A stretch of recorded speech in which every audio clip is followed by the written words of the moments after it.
Students, myself Swapnil Ghosh from Samshakti Vidya Niketan Nalanda. During the last lecture of General Science, we have studied the classification of plants on the basis of their life period, then their habitat, then their height. Okay. So, for example, on the basis of height, the plants are classified into three types. Which are the three types? Trees, then shrubs, and herbs. Okay. So these are the three types of plants on the basis of height. Understand? Okay. Then we also see that the plants are classified on the basis of their life cycle. The plants which complete their life cycle within 1 year, they are called as annual plants. Then the plants which complete their life cycle in 2 years, they are called as biennial plants.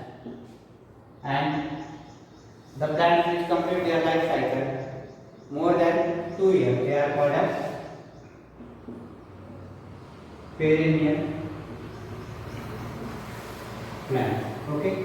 So on the basis of life cycle, the plants are of three types, that is annual, biennial, and perennial. Okay.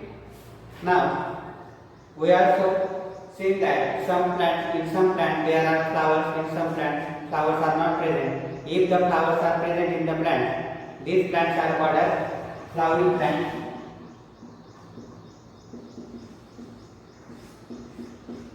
And if the flowers are absent in the plant, they are called as non-flowering plants. Okay.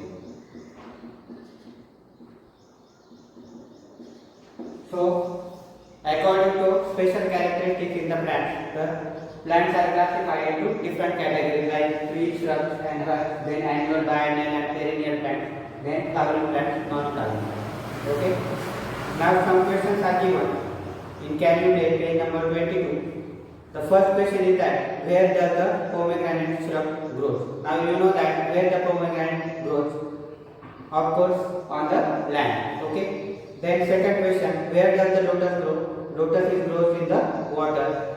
Third question, where do the bulrushes and red road creeper grows? So red road creeper is one type of vine that is grows near the marshy places. Means there is lots of water is available. It is called as marshy places. In the marshy area, the plants like red road creeper, then bulrushes, this grows. Okay. And the fourth question, where does the dodder plant grows? So dodder is the insectivorous plant. That plant grows in the canopy of shrubs and trees. Now what is meant by canopy? I told you, if for example if there is big tree is present, near that big tree small trees were grown. So this tree is the canopy of smaller trees. For example, this is banyan tree and this is small shrub like pomegranate. So pomegranate is in the canopy of banyan. Understand? Means the plants which are grown near to the bigger tree, so it is called as canopy. Okay. So the dodder plants grow in the canopy of shrubs and trees. Now we see different plants growing in different places around us. Plants can be classified to their habitat. Now you know that what is meant by habitat? Living place of an organism. So water, land, air, these are the habitats of different organisms. So plants are classified on the basis of their habitat or the place where they grow. Okay. Land, water, marshy areas, desert, or even a big tree are the various habitats of the plants. For example, the large trees like neem or banyan, mango trees, they grow on the land. Then some plants like water hyacinth, then lotus, these are grown in the water. Then some plants like railroad creeper, these are grown in the marshy areas. Some plants like cactus, these are grown in the desert. Okay, and some plants are grown in the canopy. Okay, so these are the different habitats of the plants on the basis of their living place. Okay, now some questions are given in use your brain power. Why does the water hyacinth float on the water? Now, water hyacinth is one of the plants which grows in the water. So what is the reason? Because now you know that each and every organism is made up of cells. Okay, so in the cells of the water hyacinth there are air spaces are present. Means the cells of the, for example, suppose these are the cells of the plant water hyacinth. So in the cells there are some air spaces are found. Okay, means some empty spaces are found in that spaces. So these are called as air spaces and these are cells. Okay, so air spaces or empty spaces are found in the cell. So these spaces are filled with the air or oxygen. So due to this oxygen or air, the water hyacinth is able to float on the water. Okay. Now the second question. Why is the stem of the cactus is fleshy? Now you know that cactus plant is grows in which area? In the desert area. Okay. So the stem of the cactus is fleshy. Fleshy means what? The stem of the cactus. In that stem there is availability of water. You know that desert area is the area where there is a scarcity of water and the water is stored in the stem. Okay, so therefore the stem of the cactus is fleshy. Fleshy means what? The stem means inner part of the stem consists of water.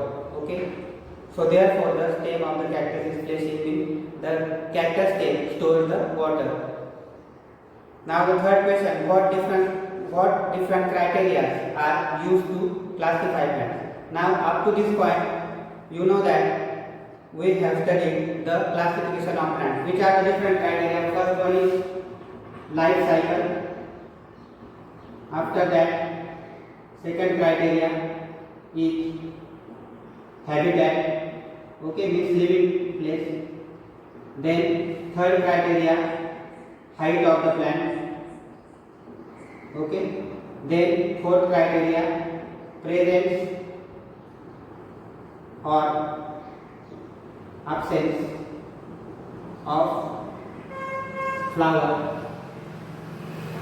Then next criteria, whether the plant consists of stem, root, leaves, etc. Okay, means plant parts are present or not. So these are the different criteria on the basis of classification of plants. So plants are classified on the basis of these criteria in life cycle. Now you know that on the basis of life cycle, the plants are of three types: annual, biennial and perennial plants. Then second one is on the basis of habitat. Some plants are present in water, some are on land, in terrestrial plants, aquatic plants, etc. Okay, then on the basis of height, plants are classified into trees, shrubs and herbs. Okay, after that, presence or absence of flower. If the flowers are present, plants are called as flowering plants. Then if the flowers are absent, the plants are called as non-flowering plants. Okay, and after that, in some plants, all the parts like stem, roots, leaves are not present. These are called as heterotrophic plants, and when stem, root and leaves are present, they are called as autotrophic plants. Okay, so the plants, different plants which are present on the earth surface, they are classified into different categories on the basis of these characteristics. Okay, life cycle, habitat, height, presence or absence of flower, then plant parts like stem, root and leaves. Okay, this is all about the classification of plants. Now the next point in the chapter is diversity and classification in animals. Up to this point we have studied the diversity and classification of plants. Now we will learn the diversity and classification in animals. Now different animals have developed different shapes to survive in the environment. Now you know that different animals like tiger, lion, lizard, snake, okay, earthworm, so many animals, insects. So these all the animals having different shapes. okay, to survive in the environment.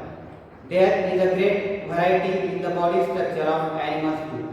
Now, the body structure of different organisms is also different. Means there is a large diversity of animals is seen in the nature. So there are different, so many kinds of animals are seen in the nature. Some are present in water, some are on the land, some are present in the air. Okay.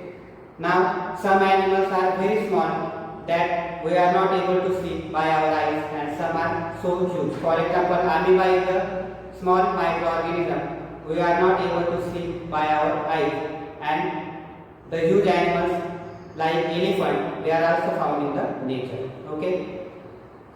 The small snail, then fish that swims in the water, a kite that flies high in the sky, then butterflies, they are flits around the flowers. Okay. The house lizard that crawling on the wall of the house. Okay. So each and every animal having different characteristics, they are having different structures or functions in their body. Okay. Animals have body parts like head, neck, torso, tail and limbs. So different parts of the animals. Which are the different parts of the animal? Head. Now you know that most of the animals having head, then trunk, then limbs. Means in human beings, hands and legs are present, but the other term is also used regarding other animals. It is called as limbs. Okay. So head, trunk, limbs, torso, these are the different parts in the animal. Okay. So all the animals show different characteristics, then different body shape, understand, their different size. So head, then trunk means it is also called as body. Okay. Then tail, then limbs. Okay, limbs are of two types, four limbs and hind limbs. For example, in human being, hands are called as four limbs and legs are called as hind limbs. Okay, so in all animals, they have four limbs, means four limbs. In that, two limbs are called as four limbs and two limbs are called as hind limbs. Okay. So these are the different parts of the body of the organism: head, trunk, tail, limbs. Then in snail there is one more part which is called as torso. Okay. So these are the different parts of the body of the animal. So these parts of the body, they helpful in the movement for the animal.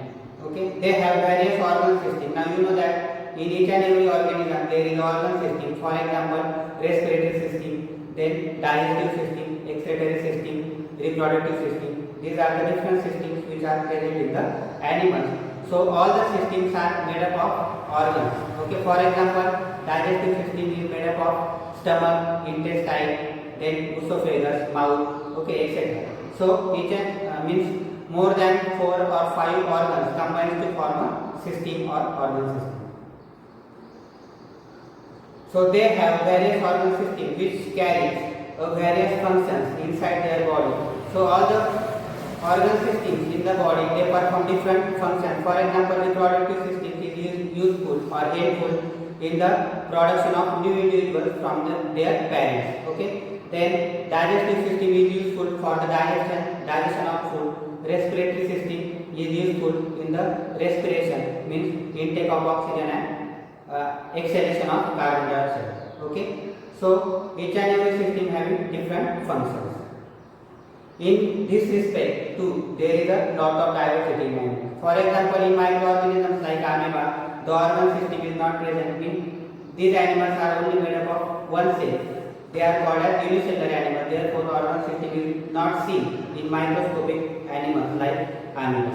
Okay. But when you see the large animals like human beings or elephant, you have seen the organ system like reproductive system, nervous system, excretory system, reproductive system, etc. Okay. Now one question is there: what are the differences in the body structure of animals like a snake, lizard, tiger, then fish, an eagle, hen, a crab, a housefly, an earthworm, a crocodile, and a grasshopper. Means a list of animals is given in that question. So you have to tell that what is the body structure of these animals. For example, a snake. When you observe the snake, what is the special character? They don't have forelimbs and hind limbs. They crawl or they travel on the land with the help of their skin. Okay, they move from one place to other place with the help of their skin. Okay, then what about lizard?